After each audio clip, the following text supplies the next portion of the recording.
எல்லாருக்கும் வணக்கம். நான் ஓம் பிரகாஷ் பேசுகிறேன். இது வரைக்கும் நீங்கள் இந்த சேனலை சப்ஸ்கிரைப் பண்ணலாம், சப்ஸ்கிரைப் பண்ணிக்கோங்க. அது மட்டும் இல்லாமல் பக்கத்தில் இருக்க பெல் பட்டனையும் கிளிக் பண்ணி வச்சுக்கோங்க. அப்போ தான் நம்ம சேனலில் போகிற எல்லா வீடியோஸும் வந்து உங்களுக்கு நோட்டிஃபிகேஷனில் காமிக்கும்.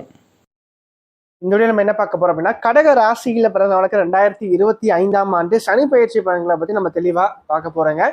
சனி பயிற்சி எப்போ நடக்க போகுது அப்படின்னு பார்த்தீங்கன்னா, இந்த 2025 மார்ச் மாதம் 29ஆம் தேதி தற்போது இருக்கின்ற கும்ப ராசியிலிருந்து சனி பகவான் மீன ராசிக்கு பயிற்சியாகிறார். ஸோ சனி வந்து எவ்வளவு நாட்கள் வந்து மீன ராசியில் இருக்கப்படும் அப்படின்னு பார்த்தீங்கன்னா, 2027 ஜூன் மாதம் 3ஆம் தேதி வரைக்கும் சனி பகவான் மீன ராசியில இருக்க போறார். கிட்டத்தட்ட 2 வருஷம் 3 மாதங்கள் வந்து பார்த்தீங்கன்னா ஆல்மோஸ்ட் வந்து அவர் மீன ராசியில இருக்க போறார். சரிங்களா? ஸோ கடகத்தை பொறுத்தவரைக்கும் இதனால் வரைக்கும் 8ஆம் இடத்துல அஷ்டம சனி அப்படின்ற அமைப்பில் இருந்த சனி பகவான் தற்போது 9ஆம் இடத்துக்கு மாறுறது நல்ல ஒரு அமைப்பு அப்படின்னே சொல்லலாங்க. ஏன்னா கடந்த காலங்களில் அஷ்டம சனியில வந்து பாத்தீங்கன்னா நிறைய குடும்பத்துல வந்து பாத்தீங்கன்னா யாராச்சும் ஒருத்தவங்க கடகராசியில பிறந்தாலும் அந்த குடும்பத்துல நிறைய பிரச்சனைகள், நிறைய போராட்டங்களை பார்த்திருப்பீங்க. சரிங்களா? குடும்பங்கள் நிறைய சங்கடங்களையும் அந்த குடும்பத்துல வந்து கண்டிப்பா பார்த்திருப்பீங்க அப்படின்னே சொல்லலாம். ஸோ தற்போது வந்து 9ஆம் இடத்துக்கு சனி பகவான் வர்றது கண்டிப்பா இது நாள் வரைக்கும் இருந்து வந்த இந்த அஷ்டம சனியுடைய பாதிப்புகள் கண்டிப்பா வந்து விலகுது. உங்க மிகப்பெரிய ஒரு பலம் அப்படின்னு சொல்லலாங்க. குறிப்பா சொல்லப்போனா ஒரு 30 வயதுல இருக்கக்கூடிய கடகராசிக்காரர்களுக்கு வந்து பார்த்தீங்கன்னா கடந்த காலங்களில் இந்த அஷ்டம சனியால வந்து பார்த்தீங்கன்னா அந்த இளமை பருவத்திற்கே உரிய வேலை, தொழில், வியாபாரம் போன்ற ஜீவன விஷயங்கள்ல நிறைய வந்து பார்த்தீங்கன்னா நன்மையான விஷயங்கள் எதுவுமே நடக்காம தடுமாறி போயிருப்பீங்க வாழ்க்கையில. சரிங்களா? அது மட்டும் இல்லாம இது வரைக்கும் செட்டில் ஆக தடையாக இருந்து வந்த அனைத்து விஷயங்களும் இனி வந்து விலகி மேன்மையான நல்ல ஒரு பலன்களோட வாழ்க்கையில் நடக்க போகுது அப்படின்னு சொல்லலாங்க. குறிப்பா சொல்ல போனா 12 ராசியில நல்ல பலன்கள் அதிகமா நடக்கக்கூடிய ராசியில கடகராசியும் ஒண்ணு அப்படின்னு சொல்லி நான் தெளிவாவே சொல்லுவேன். சரிங்களா? அந்த அளவுக்கு நல்ல பலன்கள் கண்டிப்பா வாழ்க்கையில நடக்க இருக்கு அப்படின்னு சொல்லலாங்க. கடந்த ஒரு 2.5 வருஷமா வந்து பாத்தீங்கன்னா பொருளாதார வளர்ச்சி இல்லாம வேலை, தொழில் போன்ற வியாபாரம் சம்பந்தப்பட்ட விஷயங்களையும் சரிங்க, குடும்பம் சார்ந்த விஷயங்களையும் சரிங்க, ஆரோக்கியம் சம்பந்தப்பட்ட விஷயங்களையும் சரிங்க, மன அழுத்தம், அது மட்டும் இல்லாம வம்பு, வழக்கு, கடன் தொல்லை, நெருங்கிய உறவினருடைய மரணம் அல்லது வீட்டுல வந்து சுபகாரியம் நடக்கிறதுல தடை, தாமதம், தோல்வி, ஒரு விதமான ஒரு மன அழுத்தம், காதல்ல ஒரு தோல்வி ஏற்படுறது, குடும்ப வாழ்க்கையில ஒரு பிரிவு ஏற்படுறது, பிரச்சனை ஏற்படுறதுன்னு சொல்லிட்டு இந்த மாதிரி வயதிற்கு ஏற்ற மாதிரி நிறைய கஷ்டங்கள்ல கடந்த காலங்கள்ல கடந்த ஒரு 2.5 வருஷமா வந்து பாத்தீங்கன்னா கடகராசிக்காரங்க பாத்துட்டாங்க. அதாவது அப்பாடான்னு சொல்லிட்டு மூச்சு விட கூட நேரம் இருக்காது. ஒரு அடி மேல அடி விழுந்துட்டே இருந்திருக்கும். சரிங்களா? ஸோ மன அழுத்தம், ஸ்ட்ரெஸ் அப்படின்ற விஷயங்கள் கடந்த காலங்கள்ல நிறைய பார்த்துட்டீங்க கடகராசிக்காரங்க. சொல்லவே தேவையில்லை. ஒரு வாழ்க்கையே ஒரு போராட்டம். நிறைய அனுபவங்களை வாழ்க்கையில கத்திருப்பீங்க. ஏன்னா சனி அப்படின்றவர் வந்து பாத்தீங்கன்னா நீதிமான், கர்மகாரகன். சரிங்களா? வாழ்க்கையில ஒரு கஷ்டத்தை கொடுத்து அந்த கஷ்டத்தின் மூலமாக சில அனுபவ பாடங்களை கற்றுக் கொடுத்து வாழ்க்கையினுடைய இதுதான் வாழ்க்கை, இப்படிதான் நீ வந்து இப்படிதான் மனுஷங்க இருக்காங்க, இப்படிப்பட்ட ஒரு உலகத்துல தான் நீ இருக்க அப்படின்னு சொல்லிட்டு ஒரு கஷ்டத்தை கொடுத்து அதை புரிய வைக்கக்கூடிய ஒரு கிரகம் தான் சனி. ஸோ அந்த கஷ்டத்தின் மூலமாக கிடைத்த அனுபவங்களை வச்சு 9ஆம் இடத்துக்கு வரக்கூடிய சனி உங்களோட வாழ்க்கையில உங்களை மேல கொண்டு வருவார். சரிங்களா? அது நீங்க தெளிவா தெரிஞ்சுக்கணும். அது மட்டும் இல்லாம இந்த காலகட்டத்தில் வந்து நீங்க பாத்தீங்கன்னா இந்த சனி பயிற்சி முடிஞ்ச உடனே, அதாவது 8ஆம் இடத்துல சனி பகவான் 9ஆம் இடத்துக்கு போன உடனே இந்த சுவிட்ச் போட்ட மாதிரி வந்து லைட் எரியும் பாத்தீங்கன்னா, அந்த மாதிரி பலன்கள் கிடைக்காது. மெல்ல மெல்ல தான் வந்து பாத்தீங்கன்னா பலன்கள் வந்து நல்ல விஷயங்கள் நடக்க ஆரம்பிக்கும், பிரச்சனைகள் குறைந்து நன்மைகள் நடக்க ஆரம்பிக்கும். சரிங்களா? சரி, என்ன நன்மைகள் நடக்கும் அப்படின்னு பார்க்கும்போது முதல்ல வந்து இளம் வயதுல இருக்கக்கூடியவங்க, கடகராசியில திருமண வயதுல இருக்கக்கூடியவங்களுக்கு யாருக்கெல்லாம் அந்த திருமணம் வந்து தள்ளி போய் கொண்டிருக்கிறதோ அந்த திருமணம் நல்லபடியாக நடந்து முடியும். அதே மாதிரி திருமணமாகி இந்த பாக்கிய ஸ்தானத்துக்கு சனி பகவான் வர்றதுனால இந்த குழந்தை பாக்கியம் சார்ந்த அமைப்புகள் யாருக்கெல்லாம் வந்து காலதாமதமாகி கொண்டிருக்கிறதோ அந்த குழந்தை பாக்கியம் தற்போது கிடைக்கும். அது மட்டும் இல்லாம கடந்த காலங்களில் வந்து பாத்தீங்கன்னா ரிஷபராசி, அது மட்டும் இல்லாம கடகராசி, இவங்க 2 பேருமே கொஞ்சம் அதிகமான கஷ்டங்களை பார்த்திருப்பீங்க. குறிப்பா தொழில் ரீதியா. ஏன்னா 10ஆம் இடத்துல ரிஷபத்துக்கு சனி இருந்தார். அதே மாதிரி கடகத்துக்கு வந்து பாத்தீங்கன்னா 8ஆம் இடத்துல இருந்து 10ஆம் இடத்துல சனி பகவான் பார்த்திருந்தார். ஸோ இவங்களுக்கு அந்த தொழில் ரீதியான பிரச்சனைகள் கண்டிப்பா இருந்திருக்கும். குறிப்பா வீட்டுல ஒரு ரிஷபராசிக்காரங்களோ அல்லது வீட்டுல ஒரு கடகராசிக்காரங்களோ இருந்தாலே போதும், அந்த குடும்பத்துல ஒரு முன்னேற்றத்துக்கு ஒரு தடை தாமதங்கள் ஏற்பட்டிருக்கும். ஆனா இப்போ வந்து டோட்டலா அப்படியே கண்டிப்பா வாழ்க்கை மாறும். இந்த காலகட்டங்கள்ல உங்க வீட்டுல ஒரு கடகராசிக்காரங்க, உங்க குழந்தையா இருந்தாலும் சரி, உங்க பெற்றோர்களா இருந்தாலும் சரி, அல்லது வந்து பாத்தீங்கன்னா உங்களுக்கு கூட பிறந்தவங்களா இருந்தாலும் சரி, சரிங்களா? ஸோ ஒரு கடகராசி இருந்தாலும் கண்டிப்பா உங்களோட வாழ்க்கை இனி வரும் காலகட்டங்களில் ஒரு முன்னேற்றத்தை கண்டிப்பா ஏற்படுத்த போகுது அப்படின்னு சொல்லாங்க. நல்ல ஒரு காலகட்டமா இந்த காலகட்டம் இருக்க போகுது அப்படின்னு சொல்லாங்க. அதிர்ஷ்டம் இனிமேல் உங்களுக்கு கை கொடுக்கும் அப்படின்னு சொல்லலாம். உங்களோட முயற்சிகள் இது நாள் வரைக்கும் பலன் தராம போயிருக்கும். ஆனா இனி உங்களோட எல்லா முயற்சிகளும் கண்டிப்பா பலன் கொடுக்கும். இனி உங்களோட வாழ்க்கையில நல்ல ஒரு மாற்றங்கள் கண்டிப்பா ஏற்படும் அப்படின்னு சொல்லலாம். குறிப்பா கடக ராசியில பிறந்த பெண்களுக்கு இந்த சனி பயிற்சியில அதிகமான நல்ல விஷயங்கள் கண்டிப்பா காத்துட்டு இருங்க. குடும்பத்துல உங்களோட பேச்சுக்கு மதிப்பும் மரியாதையும் கிடைக்குங்க.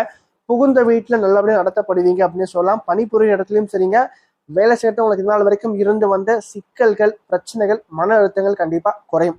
அதே மாதிரி சமுதாயத்துல உங்களுக்கு சொல்லிட்டு ஒரு அங்கீகாரம், ஒரு அந்தஸ்து, கௌரவம் கண்டிப்பா கிடைக்கும் அப்படின்னு சொல்லலாங்க.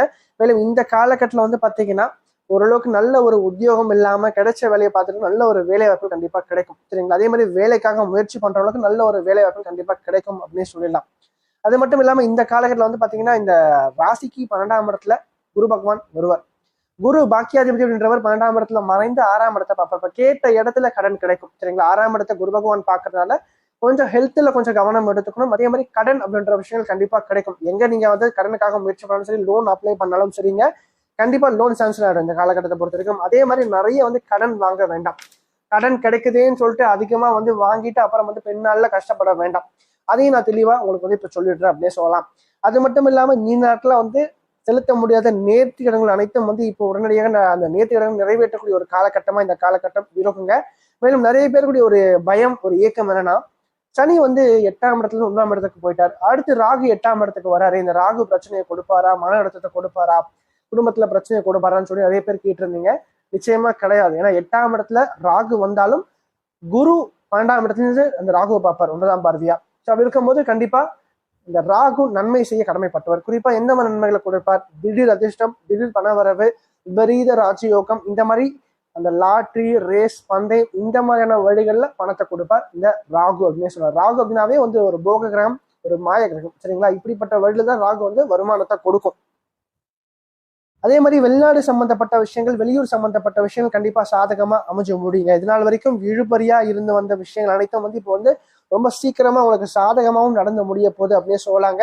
அது மட்டும் இல்லாம இந்த காலகட்டம் கண்டிப்பா அப்ராட் போறதுக்கு, வெளிநாடு போறதுக்கு ஒரு உகந்த ஒரு காலகட்டமா கண்டிப்பா இருக்கும். இதனால் வரைக்கும் வெளிநாடு போறதுக்கு தடைகள் நிறைய இருந்திருக்கும். அந்த தடைகள் நீங்கி இப்ப கண்டிப்பா வந்து வெளிநாட்டுல வேலை செய்யறவங்களுக்கு நல்ல ஒரு செய்தி காத்துட்டு இருக்கு அப்படின்னு சொல்லலாம். அதே மாதிரி தந்தை சம்பந்தப்பட்ட உறவுகள் வழியில நல்ல விஷயங்கள் கண்டிப்பா உங்களோட வாழ்க்கையில உருவாக்கும். அதுக்கடுத்து அரசு மற்றும் தனியார் துறையில வேலை செய்கிற ஊழலுக்கு பார்த்தீங்கன்னா இந்த சனி பயிற்சி நல்ல ஒரு மாற்றங்கள் கண்டிப்பா உங்களுக்கு ஏற்பட போகுது அப்படின்னு சொல்லலாம். குறிப்பா அதிகாரம் மிக்க காவல்துறை, நீதித்துறையில இருக்கக்கூடியவங்க, அமைச்சர்கள், அது இல்லாம உயர் அதிகாரிகள், அரசு அலுவலகங்களை பணிபுரியறவங்க, ஸோ இவங்க எல்லாருக்கும் நல்ல ஒரு மாற்றங்கள் அரசு ரீதியா கண்டிப்பா ஏற்பட போகுது அப்படின்னு சொல்லலாம். அதே மாதிரி மாத வருமானத்துக்கு ஒரு அலுவலகத்தில் நீங்க வேலை செஞ்சுட்டு இருக்கீங்கன்னா இவங்களுக்கும் பார்த்தீங்கன்னா கண்டிப்பா ஒரு ப்ரமோஷன், ரொம்ப நாளா கிடைக்காத அந்த ப்ரமோஷன், பதவி உயர்வு கண்டிப்பா தேடி வரும் அப்படின்னு சொல்லாங்க. கடந்த காலங்களில் அஸ்தம சனியில வந்து பாத்தீங்கன்னா இந்த மேல் அதிகாரிகள் கிட்டையும் சரி, உடன் சக ஊழியர்கிட்டையும் சரி நல்ல ஒரு பெயர் கிடைச்சிருக்காது. அதே மாதிரி உங்களுக்கு பிடிக்காத ஒரு மேல் அதிகாரிகள் கிட்ட போய் நீங்க வந்து அவங்களுக்கு கீழே வேலை செஞ்சிருப்பீங்க, நிறைய நச்சு, அதாவது ரொம்ப உங்களை வந்து நோண்டிட்டே இருப்பாங்க. ஸோ அப்படிப்பட்ட ஒரு தன்மைகளும் நிறைய கடந்த காலங்களில் பார்த்துருப்பீங்க. ஸோ அது கண்டிப்பா மாறும். உங்களுக்கு பிடிக்காத அந்த மேலதிகாரிகள் கண்டிப்பா வேற ஒரு ஊருக்கு டிரான்ஸ்ஃபர் ஆகி போறது, அல்லது நீங்க வந்து வேற கம்பெனிக்கு டிரான்ஸ்ஃபர் ஆகி கண்டிப்பா நல்ல ஒரு இடத்துக்கு வந்து நல்ல ஒரு பொசிஷனுக்கு வர்றது. ஸோ இந்த மாதிரி அமைப்புகளையும் இந்த சனி பகவான் வந்து அப்படின்றவர் ஏற்படுத்தி கொடுப்பார் அப்படின்னு சொல்லலாம். அதே மாதிரி பொது வாழ்க்கையில் இருக்கக்கூடியவங்க பார்த்தீங்கன்னா இந்த காலகட்டங்களில் நிறைய நன்மைகள் கண்டிப்பா ஏற்படும். மக்கள் மத்தியில வந்து பார்த்தீங்கன்னா உங்களுக்குன்னு சொல்லிட்டு ஒரு அங்கீகாரம், ஒரு பெயர் கண்டிப்பா கிடைக்குங்க. நிறைய அதிகார பதவிகள் தேடி வரக்கூடிய ஒரு காலகட்டமா இந்த காலகட்டம் இருக்கும். அது மட்டும் இல்லாம இந்த காலகட்டத்தில் வந்து பாத்தீங்கன்னா சுய தொழில் செய்யறவங்களுக்கு சுய தொழில கடந்த காலங்களில் பார்த்தீங்கன்னா தொழில் ரீதியாக நிறைய அடிகளை பட்டிருப்பீங்க. வியாபாரம் சுத்தமா படுத்துருச்சு அப்படின்றவங்களுக்கு கூட இனி வரும் காலகட்டங்களில் நல்ல ஒரு மாற்றங்கள் கண்டிப்பா ஏற்படுங்க. ஓரளவுக்கு நல்ல ஒரு நிலைக்கு கண்டிப்பா நீங்க வரப்போறீங்க அப்படின்னு சொல்லலாம். அதே மாதிரி மத்திய மற்றும் மாநில அரசுக்கான போட்டித் தேர்தல் எழுத போறீங்க அப்படின்னா, அல்லது வங்கி சம்பந்தப்பட்ட தேர்வு எழுதுறவங்களுக்கு பார்த்தீங்கன்னா இந்த காலகட்டங்களில் வெற்றி வாய்ப்புகள் கண்டிப்பா ஏற்பட போகுது அப்படின்னு சொல்லலாம். அதே மாதிரி ஏற்கனவே எக்ஸாம் எழுதி முடிச்சவங்களுக்கு பார்த்தீங்கன்னா நல்ல ஒரு ரிசல்ட்ஸ் அப்படின்றது காத்துட்டு இருக்கு அப்படின்னு சொல்லலாம். அதே மாதிரி பணம் சார்ந்த விஷயத்துல வந்து பாத்தீங்கன்னா ராசிக்கு 12ஆம் இடத்துல குரு பகவான் மறைந்து 6ஆம் இடத்தை பார்க்கலாம். நீங்க தெளிவா தெரிஞ்சுக்க வேண்டிய ஒரே விஷயம் என்னன்னா, இந்த காலகட்டங்கள்ல கடன் நிறைய வந்து வாங்காதீங்க. கடன் கேட்ட இடத்துல கடன் கிடைக்கும், ஆனா ஒரு லிமிட்டோட கடன் வந்து வாங்கிக்கிங்க. அதிக வட்டிக்கு கடன் வந்து வாங்க வேண்டாம். அதே மாதிரி கடன் கொடுக்கவும் வேண்டாம் இந்த காலகட்டத்தை பொறுத்த வரைக்கும். ரெண்டாவது விஷயம், ஆரோக்கியத்துல கொஞ்சம் கவனம் அப்படின்றது எடுத்துக்கணும் இந்த காலகட்டத்துல. ஏன்னா இந்த ஃபர்ஸ்ட் ஒரு வருஷம் இருக்கு பாத்தீங்கன்னா இந்த சனி பயிற்சியில், இந்த ஃபர்ஸ்ட் ஒரு வருஷம் மட்டும் கொஞ்சம் ஹெல்த்லயும் சரி, கடன் சார்ந்த விஷயத்துலையும் கொஞ்சம் கவனம் தேவை. ஏன்னா குரு வந்து 6ஆம் இடத்தை பார்ப்பார். ஸோ அடுத்த ஒரு வருஷம் இருக்கு பார்த்தீங்கன்னா 2026 ஏப்ரலுக்கு பிறகு இருக்கக்கூடிய காலகட்டம் பார்த்தீங்கன்னா ரொம்ப ஃபர்ஸ்ட் கிளாஸா இருக்கும். ராசிக்குள்ள கடகத்துக்குள்ள குரு பகவான் வந்து உச்சம் பெற போகிறார், சரிங்களா. குரு ராசிக்குள்ள உச்சம் பெறது கண்டிப்பா நல்ல ஒரு ஏற்றத்தை வாழ்க்கையில உண்டு பண்ணி கொடுக்கும். பாக்கியாதிபதி ராசியில வந்து பாக்கியத்தை பார்க்கறதும், 9ஆம் இடத்துல சனி அமர்ந்து அந்த சனி வந்து குருவினுடைய பார்வையில் இருக்கிறதுனால கண்டிப்பா கடகராசிக்காரங்க 2026 இருந்து 2027 இந்த காலகட்டங்களோட வாழ்க்கையில ஒரு பொற்காலம் அப்படின்னே சொல்லலாம். கண்டிப்பா எல்லா விதமான நன்மையான விஷயங்கள், ஏற்றங்கள் கண்டிப்பா உங்களோட வாழ்க்கையில ஏற்படுங்க.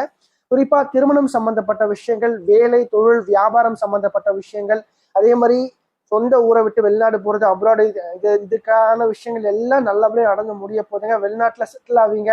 அதே மாதிரி இந்த காலகட்டங்கள்ல கடன் பிரச்சனை முழுமையா வெளியே வந்துருவீங்க. 2026 பிறகு முழுமையா டோட்டலா அதுல இருந்து வெளியே வந்துருவீங்க. குடும்ப பிரச்சனை நல்லா இருக்கும். குடும்பத்துல இருந்த பிரச்சனைகள் கண்டிப்பா தீரும். குடும்ப வாழ்க்கை ரொம்ப சூப்பரா இருக்க போகுது அப்படின்னு சொல்லலாம். அதற்கடுத்து பாத்தீங்கன்னா தம்பதிகளுக்கிடையே இருந்து அந்த கருத்து வேறுபாடுகள் கண்டிப்பா விலகும். பூர்வீக சொத்துக்கள் கைக்கு சேருங்க. நல்ல நண்பர்கள் கிடைப்பாங்க. நண்பர்களால் நல்ல ஒரு முன்னேற்றங்கள், நல்ல ஒரு ஏற்றங்கள் கண்டிப்பா ஏற்படும். ஏன்னா இந்த அஸ்தம சனியில உங்களை விட்டு விலகி நீங்க வேணான்னு சொல்லி தூக்கி போட்ட உறவுகள் கூட இனி வரும் காலகட்டம் உங்களை தேடி வருவாங்க. சரிங்களா? உங்களோட அருமையை இப்ப புரிஞ்சுப்பாங்க. சரிங்களா? நீங்க யார் அப்படின்னு சொல்லிட்டு தெரிஞ்சுக்கிட்டு உங்களை தேடி வாழ்க்கையில இனிமேல் உங்களை பாத்தீங்கன்னா நல்ல ஒரு நிலைமைக்கு வர வைப்பாங்க. அது மட்டும் இல்லாம இந்த சனி பயிற்சி பாத்தீங்கன்னா ஃபர்ஸ்ட் ஒரு வருஷம் மட்டும் கொஞ்சம் ஒரு மாதிரி போற மாதிரி இருக்கும். அதுக்கப்புறம் பாத்தீங்கன்னா செகண்ட் ஹாஃப் ரொம்ப ஃபர்ஸ்ட் கிளாஸா இருக்குங்க. நிச்சயமா வாழ்க்கையில நல்ல ஒரு ஏற்றத்தை கடகராசிக்காரங்க அடுத்த 2.5 வருஷத்துல பார்க்க போறீங்க அப்படின்னு சொல்லலாம். மேலும் இந்த காலகட்டத்தை பொறுத்த வரைக்கும் பாத்தீங்கன்னா எதையுமே தைரியமா இறங்கி செய்யுங்க. மனசை தெளிவா வச்சுக்கோங்க. கண்டிப்பா நீங்க ஜெயிக்க முடியும். அதே மாதிரி இந்த காலகட்டங்கள்ல முடிஞ்ச வரைக்கும் வயதுல மூத்தவங்க கிட்ட ஒரு ஆசீர்வாதம் வாங்கிட்டு எந்த ஒரு செயலையும் செய்யுங்க. அதே மாதிரி இந்த மாற்றுத்திறனாளிகள், உடல் ஊனமுற்றவங்களுக்கு உங்களால முடிஞ்ச உதவிகளை செய்யுங்க. குறிப்பா நிறைய அன்னதானம் செய்யுங்க. ஒருவேளை சாப்பாடு வாரத்துல ஒரு நாள் உங்களால முடிஞ்ச அளவுக்கு காசு இருந்தா உங்களால முடிஞ்ச அளவுக்கு ஒருத்தருக்கோ அல்லது 2 பேருக்கோ உங்க கையால சாப்பாடு வாங்கி கொடுங்க. கையில இருந்து காசை தூக்கி கொடுக்கறது வேற, நம்ம கையால சாப்பாடு வாங்கி கொடுக்கறது அப்படின்றது வேற. முடிஞ்சா உங்களால வாங்கி கொடுங்க. கண்டிப்பா வாழ்க்கை ரொம்ப நல்லாவே இருக்கும் கடகத்தை பொறுத்த வரைக்கும். இந்த வீடியோ உங்களுக்கு பிடிச்சிருந்துச்சுன்னா லைக் பண்ணுங்க, கமெண்ட் பண்ணுங்க. அது மட்டும் இல்லாமல் உங்களோட ஃப்ரெண்ட்ஸுக்கும் சரி, உங்களோட ஃபேமிலிக்கும் இந்த வீடியோ ஷேர் பண்ணுங்க. ஏன்னா அவனோட வாழ்க்கையில கண்டிப்பா ஒரு மாற்றத்தை ஏற்படுத்தக்கூடிய வகையில் இந்த வீடியோ இருக்கும். குறிப்பா சொல்லப்போனால் கஷ்டத்தில் இருக்கக்கூடியவங்களுக்கு இந்த வீடியோ ஷேர் பண்ணுங்க. அவனோட வாழ்க்கையில ஒரு தன்னம்பிக்கை ஊற்றத்துக்காகவும் ஒரு மாற்றத்தை ஏற்படுத்தும் வகையில இந்த வீடியோ நிச்சயமா அவனோட வாழ்க்கையில அமையும்.